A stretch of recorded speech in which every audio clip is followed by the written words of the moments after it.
Welcome back, wannabes and creators, to another episode of The Business of Art, the podcast that attempts to demystify business for artists. Today on the program, we have Michael J. Tanner. Michael is one of the writers and creators of the Oni Press book, Junior Braves of the Apocalypse. And I'm going to be honest with you.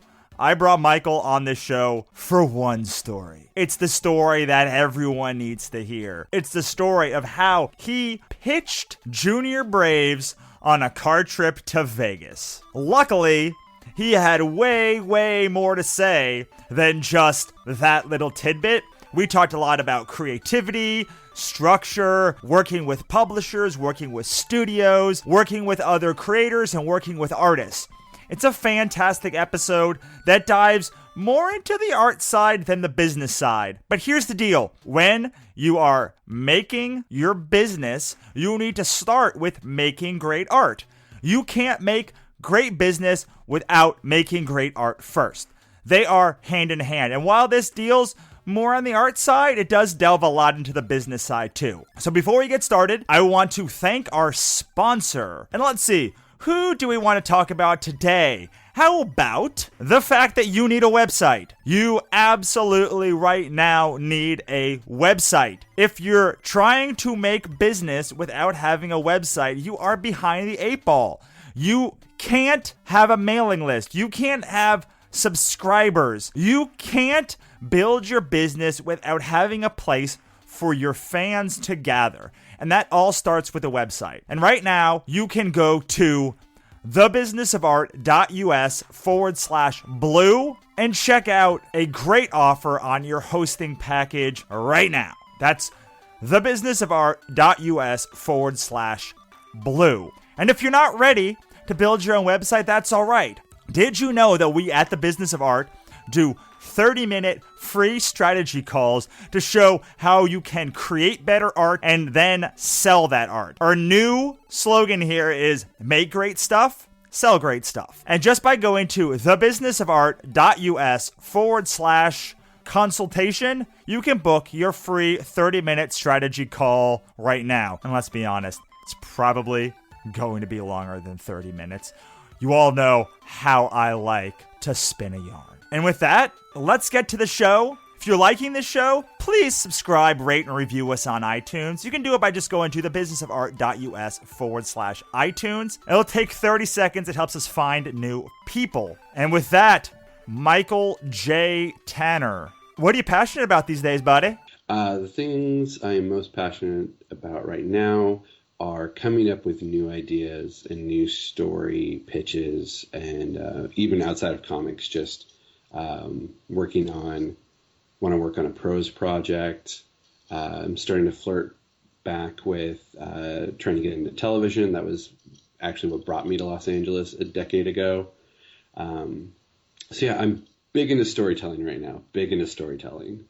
You know, I love that because most people, when they talk to me or even talk about my company, they say, when is your next comic coming out? Or you're the comic book publisher, or you're the comic book writer. I'm like, no, I'm a storyteller. It just so happens that I have done comics, but I've also done movies and television and all of this other stuff. I want to tell stories, and I am format agnostic. Do you feel that way too? Yeah, and it recently came up in a conversation sort of about specifically with TV, where I was like, no, I don't really care about the medium. I care about telling the story. The medium's just the avenue that works out to tell that story. Some stories work better in different mediums, but it's really the power of the story that compels me. It sounds like The Exorcist. The power of story compels me. Yeah, well, I always say that I feel like I am compulsed to write, so I guess I do kind of have potentially a demon. And they say, like, writers are dealing with their demons, right? So maybe that's an apt analogy. Okay, so let's go back and talk about, you said you came to LA 10 years ago. I came to LA 8 years ago, pretty much for the same reason. I wanted to be in the pitches. I wanted to make movies and television, and then I sort of evolved into doing comics and comics and prose and kids books. Can you tell us a little bit about your origin story and where you came from? I was born in a small town in Montana. Actually, I think it's a fairly good place to start the story. Grew up in Montana in a city called Great Falls. I would say we say city. It's the fourth largest city in Montana, but is actually smaller than the suburb of Los Angeles that I live in now. It's 43,000 people, I believe. It's the numbers in that city. I often think about, like when they talk about people attending like the Super Bowl or large sporting events. I'm like, this is 3 times the size of my hometown. You're in this one space. Then from Montana, my family moved to Washington State. There, I went to college at the Evergreen State College, where at that time, it was an even more liberal arts college. You didn't even have a major. You just took classes for 4 years, and then you named your degree kind of roughly based on whatever credits you got. So my BA is in theater and television production, because I essentially took 2 years of theater classes and 2 years of television related classes. And then I moved to Seattle, and I decided my plan of attack, because I really wanted to get into television, was I was going to hone my craft in Seattle and just practice writing scripts for a few years, and then move to Los Angeles, and I'd be ready. So I guess I actually moved to Los Angeles 12 years ago, back in 2004. So when I moved down here, I had a bunch of spec scripts. I had some original pilots. Moved to Los Angeles, rented a tiny room in a house in Hollywood, which it actually turns out is kind of this iconic Hollywood house, the Wilton Hilton, which was very prominent in the punk scene in the late 70s and early 80s in Los Angeles. And also, oddly enough, the room I rented was the same room that I cannot remember his name, but the guy who wrote the classic 80s movie St. Elmo's Fire wrote that screenplay in that room. So I thought there was this kind of amazing kismet of like, oh, like a one-hit wonder movie screenwriter wrote in this room. Maybe there will be some good mojo left for me. And then I did kind of the struggling baby writer thing in Los Angeles. I worked very briefly as a studio page, because that was a good way to sort of get in and known to people working in production. But then I sacrificed that for a steady office job, but still focused on the writing, and I did all right with some screenplay and teleplay competitions. And the way I always describe it is and at this point I had started working with my co-creator on Junior Braves. Again, we'd met in college and we're working on things also. We had some success in competitions, and we had some pretty good momentum, and we had some pretty decent contacts, where I don't like to say that we were, just about to break in. I think we were in a position where we could have gotten really good writer's assistant jobs on, like a UPN show, because I think UPN was still around, 10 years ago. Or was the WB at that point. Anyway, sort of a third tier network TV show. And then the writer's strike happened, and it kind of killed all momentum. And television writing, the bubble kind of shrunk a bit. It was always a very sort of small pool of people anyway, but then it shrunk even more just because there was not work. And at that point, reality television was at its peak. So regular writers weren't that much in demand, and so any momentum we had went away. Any of those great contacts that we had made had either left the business or had moved to a point that they were sort of out of our reach to just kind of talk to. So then sort of scrambling around, looking at, okay, we've focused on television for so long. Maybe it's time to focus on other things. I was in a sketch comedy group at that time, so I was doing sketch comedy. I was a food blogger back when that was a thing. And then comics were always a love. And even in high school, my friends and I would make our own really amazingly terrible superhero comics. And I sort of fell into some comics work, and then sort of turned that little bit of work into the larger pitch that became Junior Braves of the Apocalypse, which is the big book that big graphic novel series that I'm working on now. The first book came out last year. We're hoping book 2 comes out next summer because it takes a long time to draw 200 pages. So that's the origin story. You're not going to get away without telling the audience about the actual pitch that you gave to get this book done, because I love it so much, and it frustrates me so much how fluid it was. Can you tell me about the book Junior Braves of the Apocalypse, which I finally got right? I'm literally looking at it so I make sure to not screw it up, because I've screwed it up maybe 100 times talking to other people about it, and then how you actually went to pitch this book. So I developed another hobby during this time, of roller derby. I was a roller derby referee for the LA Derby Dolls for 8 years. I just retired from refereeing in December, but I'd started in, I believe, July of 2007. And through that, or I guess in the roller derby world, Oni Press out of Portland was working on an anthology book about roller derby. This was kind of at the peak of roller derby national interest, I think, because Whip It was, I don't think it was out yet, but people knew that there was going to be a major motion picture with Drew Barrymore about roller derby, and there's like the A&E reality show, so it was at peak sort of interest in it, and Oni Press was going to do an anthology book. And their gimmick is that the stories were going to be written by people involved in roller derby and then drawn by sort of these great up-and-coming artists. And if you look at that anthology book, it's called Jam, I think, Tales of Roller Derby. There's a lot of great artists who have now have become a little bit more well-known, but this was some of their earlier work. So I submitted a story because I was a roller derby referee. I submitted the story as about referees. Got placed with an artist who actually had no interaction. Isn't that weird how you used to worked with the editor. Isn't that weird how you used to be able to have no interaction? I remember when even I started doing comics, there was really, I would send the script to even people I hired, and then I would get pages back. That's kind of how it worked. And now with my new books, I'm Facebook chatting them and Skyping them, and I have this very intense interaction that even 6 years ago when I started seriously making comics, I didn't have. Yeah, it's a really weird.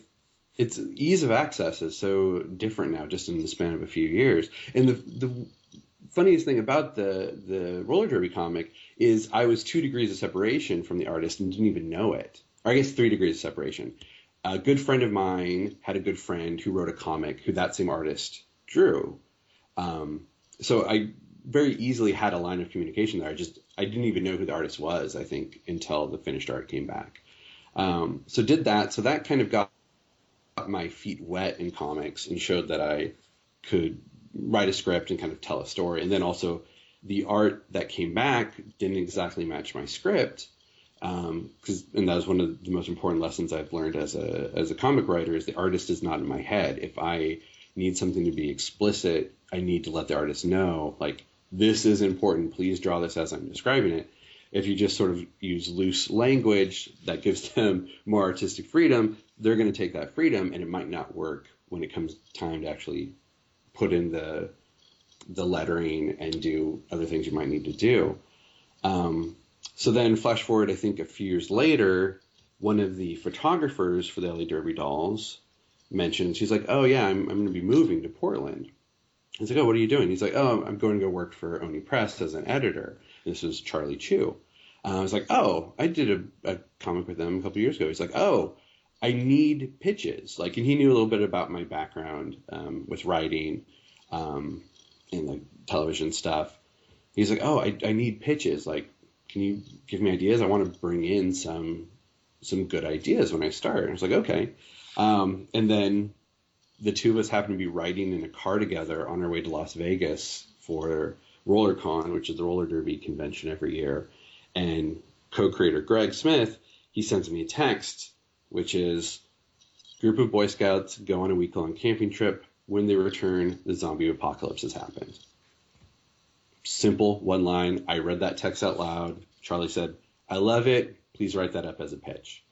So then we got to work and we wrote up our first real, like, full pitch document. I think at that time we were pitching it as a monthly floppy, and actually using Boy Scouts, and sent it off to them, and we got the green light, and then, we got to work, and it took a long time for it to come out just because they're waiting for the right time in the schedule. And also Zach, the artist, it was his first big book, and he was learning how to do a big book at the same time. So it looked like the art took a little bit longer than we expected, and then he was done with the simple black and white art, and then he had this idea to do this green color wash over it, and we're like, oh God, can we just get this book out, please? But then we saw the samples with the green wash, and we're like, oh, that's beautiful. That is going to really make the book pop. All right, we'll wait. And then, of course, that took time for him to go and do. So it was, honestly, it was about 5 years from the time we signed contracts to the book coming out. That's crazy, but it's also about accurate for my first books. It took about 5 years for the book to start and for it to finally, like, reach shelves. So yeah. I don't know if that's that uncommon. Most people believe that these books magically appear after 6 months because they are used to Marvel. Like, they're used to Marvel books, and you have a book a month, and then that book is in a trade 6 months later, so maybe a year. What they don't understand is you have to add another year or so at least for the plot to develop, for the scripts to get in, for them to build up enough buffer so they can have, a monthly book. It's really a long process to get these books out. Yeah, there's a lot of post-production that went into that goes into books. That was not something that I had thought about, really, because this was my first real book where it was an issue. We're having to look at cover designs, have to look at literally the size of the book, like how big is it going to be, hardcover or softcover, like a lot of post-production stuff that hadn't even entered into my head. That, of course, were things that had to be discussed and worked out and priced out to figure out what made the most sense. Yeah, absolutely. I make it akin to movies when they say, okay, the principal photography wrapped. Why does it take 2 years for the movie to come out? And it's like, because they got to make a movie now. Like, they just shot a bunch of stuff. They got to make it a movie. Yeah, they just have footage. Right, exactly. And that footage may have to be reshot, or it has to be looked at. So every piece of that footage has to be looked at by an editor. And not only that, not only does the stuff have to be amazing, but it also has to fit in a narrative flow. Did you ever have a scene that just absolutely didn't work, even though it looked beautiful? It just didn't flow with the story? Yes, we had there was a sort of action set piece toward the end of the first, or I think kind of in the first third of the book, which we started referring to as the DuckTales escape, because it seemed really kind of cartoony, and it's like, oh, this is what they do on DuckTales. And we were kind of okay with it. We're like, okay, it's already a world with zombie monster mutants, grounded in reality, but a little fantastic. We can play with the laws of physics a bit to do what we need to do. And the artist came to us and he's like, listen, I can draw this as you wrote it. It doesn't really make sense on a lot of levels, but I can make it work. Or I have this idea of how we can kind of tweak it. And he pitched like basically a story tweak and like where we could put the characters and how we can have them escape the situation. And it really worked. And it made us go like, oh, we can totally seed that earlier in the book. So then we went back to an earlier chapter and like just added we essentially changed one page just to establish something that could be a callback to the escape later. So that was good to have that kind of level of trust with the artist, that we could kind of count on them to kind of fix our problems. Because, also I've been doing this a long time, but still every story is unique, and sometimes you have to tweak things and you have to go back and fix things, and things that you thought would work just didn't. I find that happens more, I think, in comedy. So I've been thinking a lot more about my sketch comedy background. Comedy is so much harder because you know right away when you failed. Where in drama, like the audience being silent, for say a stage play, the audience being silent, you actually don't know what their reaction is. But comedy, if they're not laughing, you did something wrong. Absolutely. What do they say? They say that comedy has to have all the drama of drama plus be funny. Yeah. So this is what you were talking about is one of the scariest things about me moving into doing novels, because when I was doing comics, you have that artist or that team who can say, this isn't working. We need to fix this huge gaping plot hole. In movies and TV, you have actors and directors of photography and other people saying this shot is not going to work.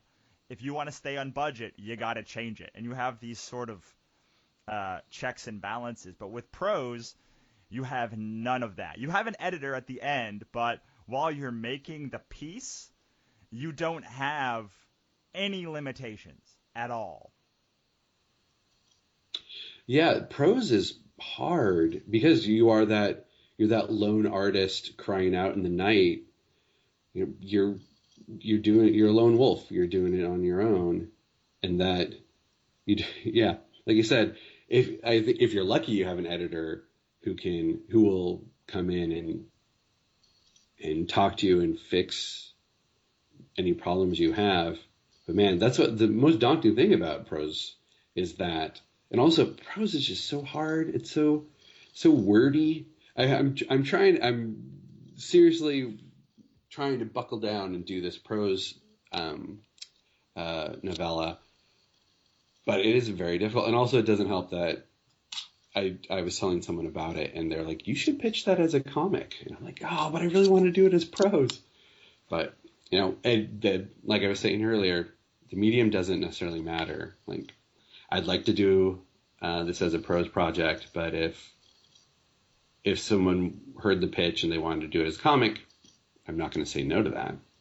Right, exactly. Yeah. So for me, when I started doing prose, and I do mostly prose now, even though I keep getting pulled back into comics with anthologies and new books and new ideas that come out, but I mostly deal in prose, and then I publish comic books. And I found that working in movies, TV, and comics was such a great precursor to writing in prose. I don't know, I could not have done prose when I first started. The things that I learned about pacing and structure and dialogue that you really, especially structure, learn in comics and TV and movies. If I didn't have that base, there's no way I could have done a novel that makes sense. Do you find that has helped you when you're trying to put this novella together? Yeah, definitely. I feel like structure definitely came from working on television scripts so much, because that is essentially all structure based. Because you're writing for it to get essentially with the idea that it gets produced and is put on a screen, and there may or may not be commercials, and that dictates. It's an artificial structure. Like, television writing has an artificial structure. There's no reason why, the story needs to have 5 act breaks other than it's a demand for something to happen big before you go into the commercial. But being able to follow a structure and write to a structure gives you more tools in the toolbox to break that structure when you have the freedom to, which I feel like would be more apt for prose, because you are deciding that structure, and you're deciding how this story is going to flow, where there's going to be twists and turns. Well, you have to put sort of your own artificial act breaks, just like in TV or in comics where you have issues and you have page turns and you have to make certain things happen at page turns, or even if you don't have issues, like I know your stuff is, is compiled into graphic novels, but even if you're just doing, a full graphic novel, you have to make breaks so that people can get excited to keep turning the page. There are rules for what you do, what happens when a page flips, and what's on the right page and what's on the left page. Assuming you don't have ads. There are these sort of rules that are artificially made in comics and TV. Less so movies, but still, everything happens in a sequence. There's a little bit of that. I actually sort of liken TV writing to film. TV writing is to film writing as comic book writing is to novel writing, because That makes sense.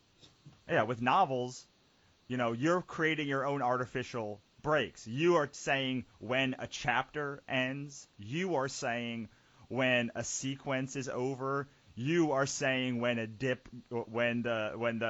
character plot point is over. You're deciding when to flip point of views. But if you don't have that structure of doing comics or TV, to know that there needs to be this flow, which is what the structure teaches you. Like, this is how you flow a story. If you don't have that, it's impossible to create artificial constraints on yourself if you don't know that those constraints need to be there and why they need to be there. And I know for myself, I always have to, whenever I switch from working on a comics project to working on like a script, to working on prose, I always to read something that talks about the structure of that particular medium, just to remind me of what I already know, like a refresher. Like, oh yes, okay, this is what this is structured like. This is things I need to keep in mind for this, and this over here is what I need to keep in mind. And I think it's just from going from different projects all the time. Like, I try to keep myself pretty busy. Like, last night I was working on a TV spec, and then the night before I was working on fleshing out more of the ideas for the monster anthology that you're doing. But so, and switching gears so much, yeah, I always need to give myself a little refresher. Oh, I think that's a just great... so things don't start blending together in my head. Yeah, because there are different structural things that you need to do. And I think, to me, it goes, comics to me is the most structured. You have episodes, you have things that have to happen every trade, things that have to happen every issue, things that have to happen every 2-page spread, things that have to happen every page turn. And you have, like, there are so many rules in comics. And then, to me, it's TV, because then there's act breaks.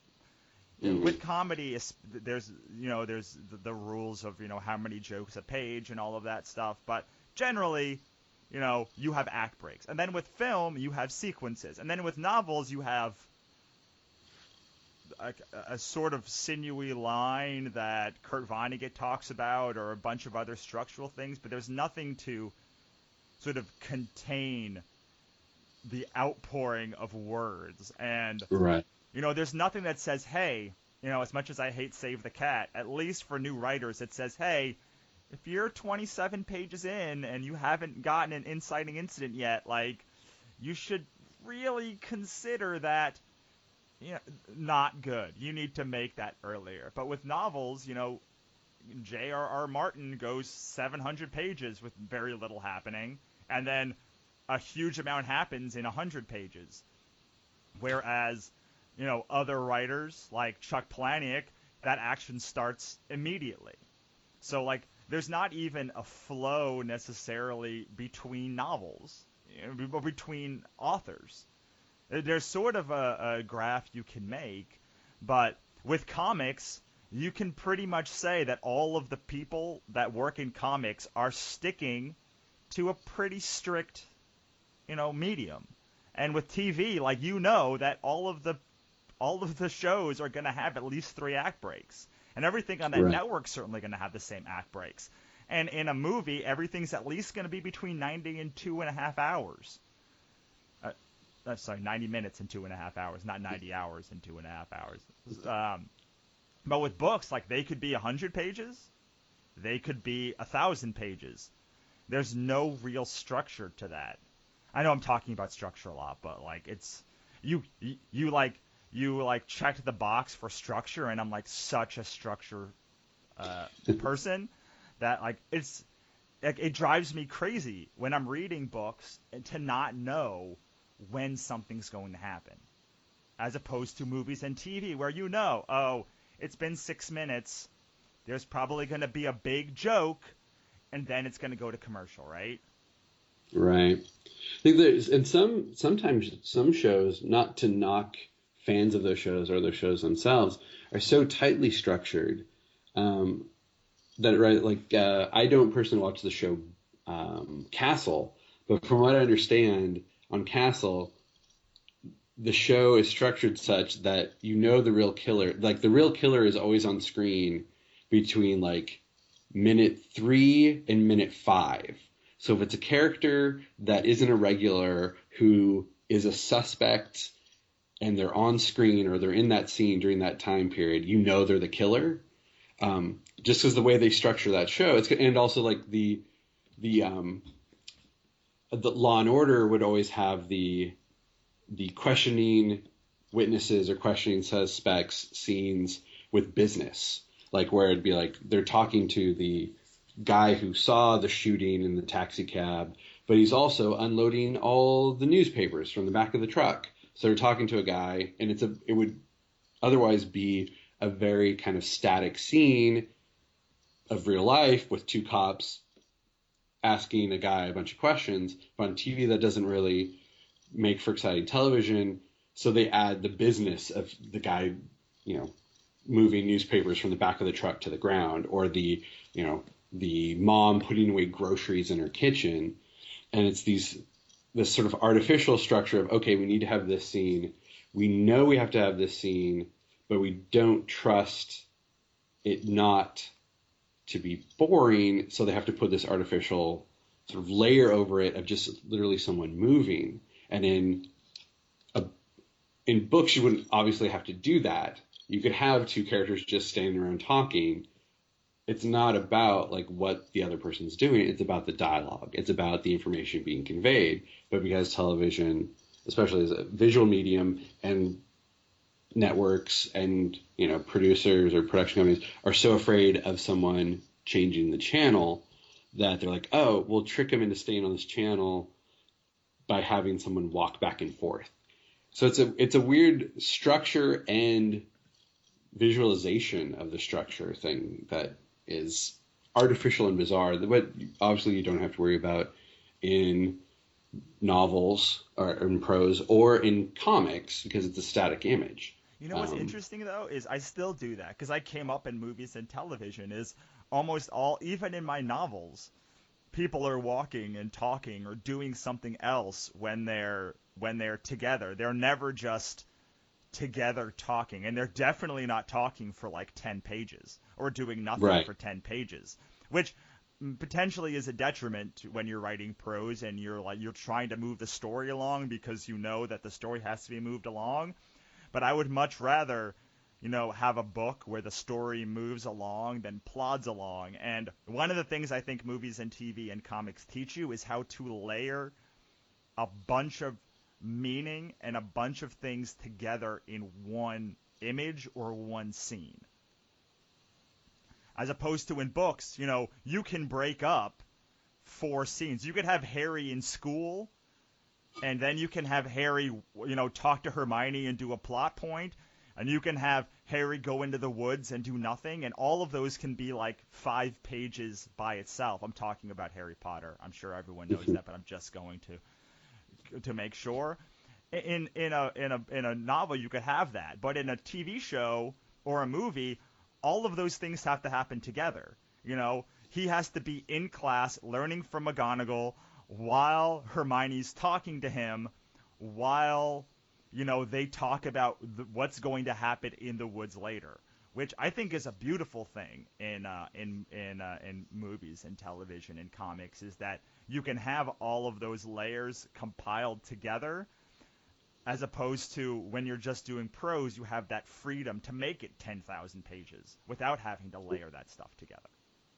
Right, and then there's the sort of the practical reasons why why you don't see 5 different scenes with Harry doing different things. Like, even Harry's movie, and for television, this is more of an issue, is cost.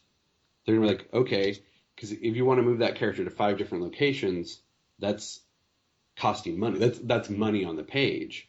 So like, okay, can we not have Harry in the woods? Can we not have them go to this other location? We need all this to happen in one set, and it affects story, but it's the practical application of money on the page. It's like we don't want to spend literally the tens of thousands of dollars that it would cost to do it that way. So we have to condense it into its sort of purest and most reasonable form and have this be one scene instead of 5. Exactly. And that's the same thing in comics, at least for me as on the publishing side, as every page that you make costs me money. And it costs me $100 to $200 a page, plus additional printing costs for every additional page every time you want to go, longer. And especially if I have to do a 6th issue or another issue, now I'm going a whole lot longer. So you better have a good justifiable reason for me in comics for adding 5 additional pages of unnecessary dialogue, in my opinion. I'm not saying that you shouldn't add it. I'm saying, why isn't this dialogue happening in this other scene where it could clearly happen because they're not talking at all? Right. And also just the length of the dialogue. You sort of want to... Comics are a lot more concise in the language, just because space or the word balloons, little things like that. And like, why draw the scene out longer if characters can be more concise in their words? And that's something that's another thing of switching between the different fields of writing. Dialogue that I could write for a TV script or a film script, I could not directly put in comics. Yeah, because there's something like John walks across a scene is 7 panels potentially. Yeah.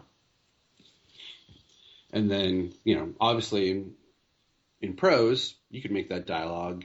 You can write great speeches for people, but you can't do that all the time in comics, and you can't really do that all the time in film and movie, but you can get away. I guess everything in comics is a little bit more quippy, a little bit more concise, and sometimes it's hard to switch between them. 'Cause I feel like sometimes my panels could be nothing but dialogue, but then don't give the artist that much to draw. Yeah, I mean, I think that's one of the things that I find in new comic writers or new books that I see when someone's clearly not done another issue or anything else as their first book is, they'll have a panel or 5 panels or a page with tons of dialogue and just 2 people talking. And they don't let the artist breathe and do their job. They're treating it like it's prose or it's a movie or it's a television show when comics is the beautiful merge of words and pictures. How I do it is I always overwrite by a huge amount on a page so that the artist can get the emotion that I'm trying to convey. But then when I look at it on a page, I'm like, oh, That doesn't even need any dialogue, or maybe it needs one of these 40 words. Is that how you write too, or how do you do it? Yeah, it's usually uh, our editor for Junior Braves. Definitely like once he gets a script, like his main thing is he usually cuts our dialogue a lot because we tend to, because our background is television, we tend to write TV style dialogue. It doesn't necessarily work. So it's a lot of extra words. So be like a lot of red pen marks through like you don't need him to say this, or this line can be dropped. This line should be in this other panel. And there's definitely a balancing act where he'll be like, okay, you have too much dialogue on this page. Cut some of the dialogue; it's unnecessary.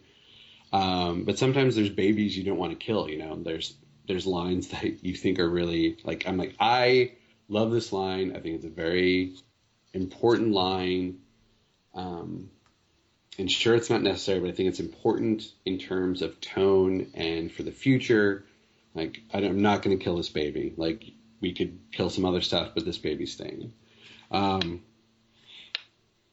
It's just sometimes, as a writer, sometimes you fall in love with your own words, and I'm willing to go to bat for some of the dialogue and some of the lines that I think are well worth it.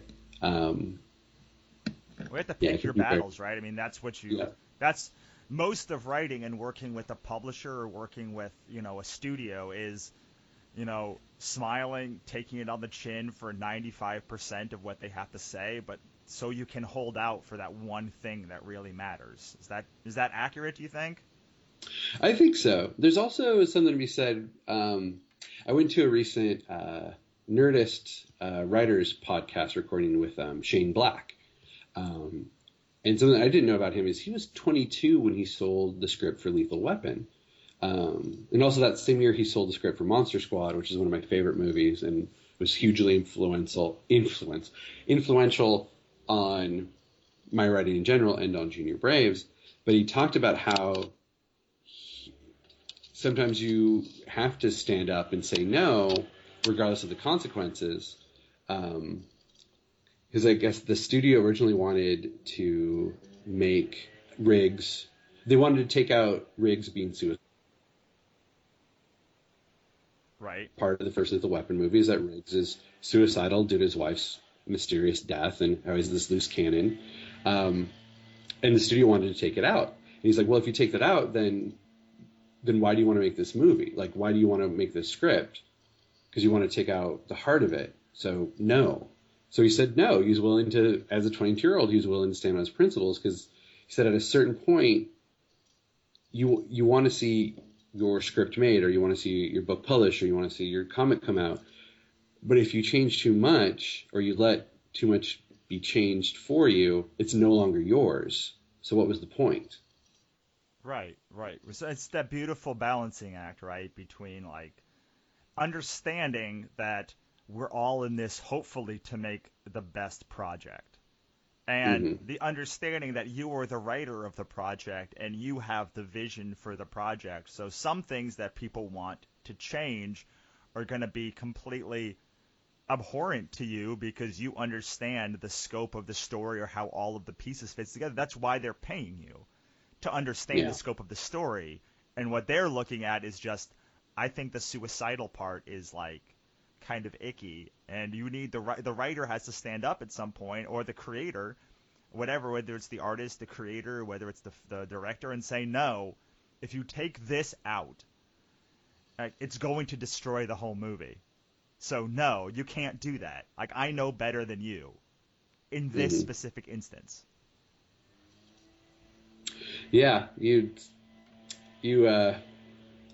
creator. Yeah, there's something about the creator having the onus to champion their work because no one else is going to. You can't, or rather, you can't count on anyone else championing your work. So you have to champion your work, and you have to stand up for it and live with it. And if you're confronted by, like, using the Lethal Weapon suicide thing, it was his job to explain why it was so important to the heart of the story. Um, and he successfully did that. So I think standing up for yourself and being able to communicate the importance to basically to anyone, why your work or why this aspect of your work is important. And you have to be able to do that for, I think, anything. Sell anything. I mean, that's the heart of selling anything, is convincing people as to why your work matters, like why it's important, not just a piece, but as a whole piece, and what the heart of it is. I mean, to me, that's what convinces a lot of people to buy our books, is the heart of it, not the not the plot of it, but the heart of it. Yeah, like that sort of that table pitch. You can tell someone what the book is about, like in terms of plot, but you also have to be able to tell them what it's about emotionally, what it's about, what the real story is. Right, because people are buying on emotion. And honestly, there's all of these great stories of artists, writers, directors standing up to studio heads, and that's sort of, I think, when people come up, that's sort of this idealistic version. And I don't necessarily think that it's a good version that we're telling new creators. And I don't think we're specifically telling that, but as a group, because it gets you adversarial with the people that are making your book and the people that have bought into it. And I do think, just like with your editor and the people at Oni, like, they are trying to do the best that they think they can do for this book. Some of it may be making more sales. That's important for them to continue to make the book in 2 and 3 and 4 and 5. But part of it could be what they think about the creative direction of it. And I think that if we come with a more collaborative environment where we're trying to understand that everybody's trying to help. Like, why didn't you self-publish Junior Braves? Because you thought Oni would do, right by the book, and they had the right vision to help guide the book into the most success. And so, when you then afterwards, fight every movement that the publisher or the studio is making, it's not conducive to the success of the book. So part of that, just smile, shut up, and like take the notes, is partially, I understand that you bought this project, or you're publishing this project, or you're releasing this movie, and like you want the best thing, and you really think this is the best for the project. You may not understand all of the pieces of this project, so I'm going to take all of this with a smile, and I'm going to implement the stuff that I likes. I'm going to leave out the stuffs that I don't likes, and I'm going to bring you what I think is the best collaboration of your thoughts and my thoughts, because it is half my thoughts that go into this, right? Like, I'm not just going to take all of your notes, but I'm going to take the ones. I'm also not going to discount all of them, because, you are looking out, hopefully, and I think for the vast majority, nobody's going to put money, time, effort, or energy into a project that's going to be a failure, that they think is going to be a failure. So if they're buying it, if they're reading it, if they're giving notes back, like they are still invested in this project. That the collaboration aspect kind of contradicts a lot of what Shane Black said when he was younger, and what Joe Esterhaus said when he was, in the 90s, and a lot of this vision of like, I'm the creator, you're the studio, you're wrong, I know what's best. I'd rather get off this project than work with you. Do you I know you're still working with Oni, so I can assume that you find that same sort of collaboration effort. But how do you think, as we work towards wrapping up, that collaboration works to make Junior Braves better?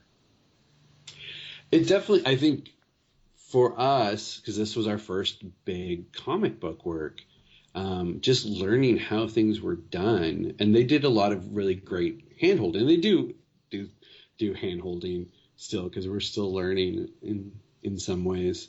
But I feel like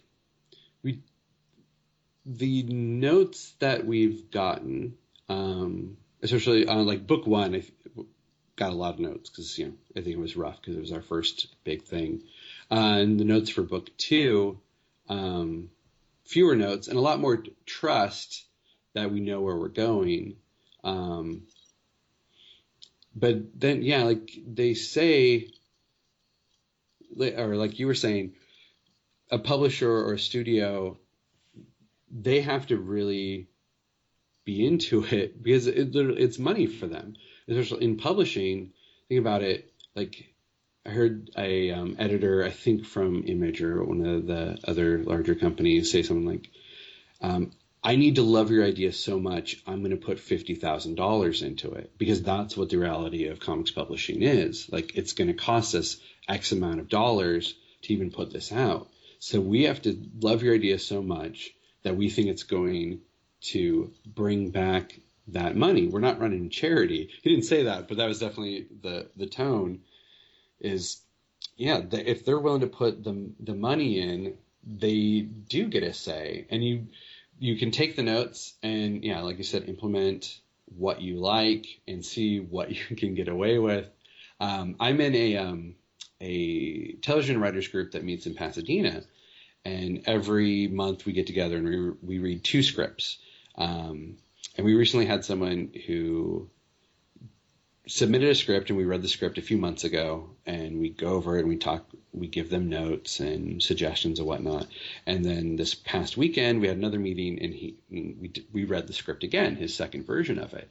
And it was clear that he took the notes that we gave him that he liked and that he thought worked, and then he left the other ones alone. It's a better script now, and you can still hear his voice in it, where I think if he had just taken all the suggestions and tried to work everything in, would have lost his voice. Because you're the artist. I mean, they are hiring you to be the writer. So, I mean, this is a two-way street, right? Like, they have to trust you that you're going to do that they're going to throw all the things at you, and you're going to synthesize it. Because otherwise, why pay you to make something that they could just make? Right. So, I want to work towards wrapping up, but I do have one other question that relates to trust. And this relates specifically to the trust of the artist and how much trust you have at the beginning and how much is earned over time. For me, I overwrite especially the first issue of every book that I do, so that they know the exact tone, the exact poses, and then I won't say that I get sloppy, but like I definitely am more loose over time as the artist comes into their own, gets to know the book, and can really sort of implement their will on what I'm saying and make it better. Do you have that same experience, or how does it work with you and your artist?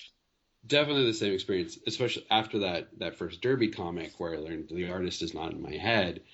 If I need it to look a very specific way, I will be very explicit in the panel description. If it's sort of unimportant what the panel looks like, it needs to have these 2 characters, and this is what's going to be said in this panel, then very loose description. Character descriptions tend to be pretty loose unless, again, I need them to be very specific. Like in Volume 1 of Junior Braves, there's a lunch lady character, and like in the script, we describe like seeing the lunch lady comes in, and we're like, we explicitly do not want the traditional lunch lady stereotype look. Like, we want kind of this small, kind of frail, older woman wearing a lunch lady smock. We don't want like a portly woman with glasses and a beehive. We don't want like the Chris Farley lunch lady character. Like, this is specifically what we want. Right. And now working on. And I also make sure that if it's specific, it's like, so they don't argue with me. I say this knife that's in this panel must be in this panel because it will come back in 5 pages. Yeah. And then so for book 2, I think we're a little bit looser because I think we're more in constant contact with the artist, where we'll tell them like, oh, there's a sequence where we're going to be drawing X, Y, and Z. This is kind of what we want. Like, we'll just tell him, and so the script can be a little more plain in that regard. And then for working on the Monster Anthology story, working with a new artist, Misha Dare, who we haven't worked with her before. We're very familiar with her work and we like her.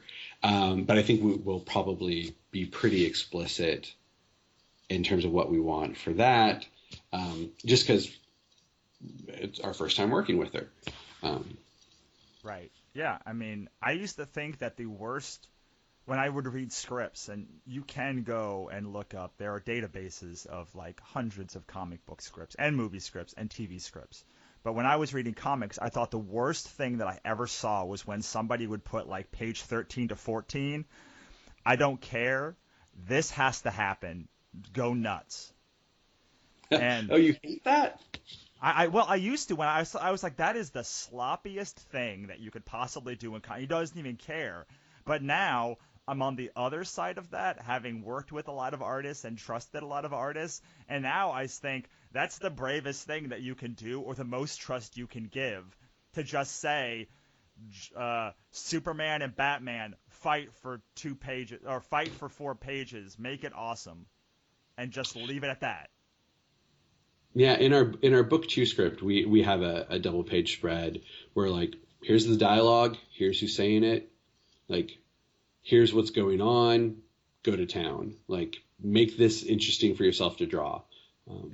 Because we have that level of trust. And it's interesting to kind of flip that back to television. Recently was speaking to a writer in animation. And we were this was at PowerCon, the He-Man and She-Ra convention, and he had worked on the 2000 series of Masters of the Universe. And he talked about how when writing scripts for that show, they were directing on the page. So it was very close to comic book writing in terms of describing each shot as kind of like a panel. And how it's very specific, and fight scenes were very specifically written on the page, like Man-at-Arms punches Beastman, like, up angle of him flying against the ceiling, like very, very specific. And then also talked to writers on Star Wars Rebels, and they said, like, for their scripts, it's okay, so-and-so and so-and-so lightsaber battle. And that's all they write. Well, yeah, I think that's a function. There's also just decide what's going to happen. Yeah, I mean, that's also a function, again, of like where it's being animated and how much trust you have with the animation and like how experienced the animators are. I mean, Star Wars Rebels is it still done in San Francisco, right? I mean, it's still done at Industrial Light and Magic. So which has had the license, not the license, but it's owned and or had the license for these characters for a very long time, as opposed to, I'm sure, Masters of the Universe, the new one, went to a studio that may have never even listened to a Masters of the Universe or watched one in Korea when they bid out and found the lowest, priced animation studio or Philippines that they could find. And so you absolutely have to be more explicit with that than you do with Rebels. Also, since Rebels is 3D, you have a lot more ability to change those animatics easier than you do. Yeah. In a 2D show, like, it's got to be completely redrawn. So that was great. And now we're going to work towards wrapping up for realsies this time. Okay. As much as I could talk about this forever with you. I want to hear, you talked a little bit about what's next, but can you talk to me, pitch me Junior Braves of the Apocalypse, and then tell us what you're working on now. All right. Junior Braves of the Apocalypse. It's a young adult graphic novel series, first in a series of 5 planned books. The Junior Braves are an outdoor wilderness organization like the Boy Scouts, but not the Boy Scouts. The Junior Braves of Tribe 65 of the small town of Roseland, Washington, go on a week-long camping trip where they learn all sorts of fun outdoors and wilderness skills. And when they return to their small mountain town, the zombie mutant apocalypse has happened. The town is destroyed, Their families are missing. Every person they come across who isn't a monster is now gone insane. So now they have to use all of their newfound wilderness and survival skills to make it in this dangerous new world. Love it. That was great, smooth, and clearly practiced from hundreds of times I have playing at done shows. that at tables all year. Well, and that's where you get, that's where you learn what works and what doesn't work. I mean, I talked to my friend who asked me which of 10 pitches was best. I was like, you know what's the best? Go and find a flea market or a show or somewhere you can pitch this and bring all 10 and see which ones people respond to, see which ones people hate, and then you'll know what you should be writing and what their pitch should be.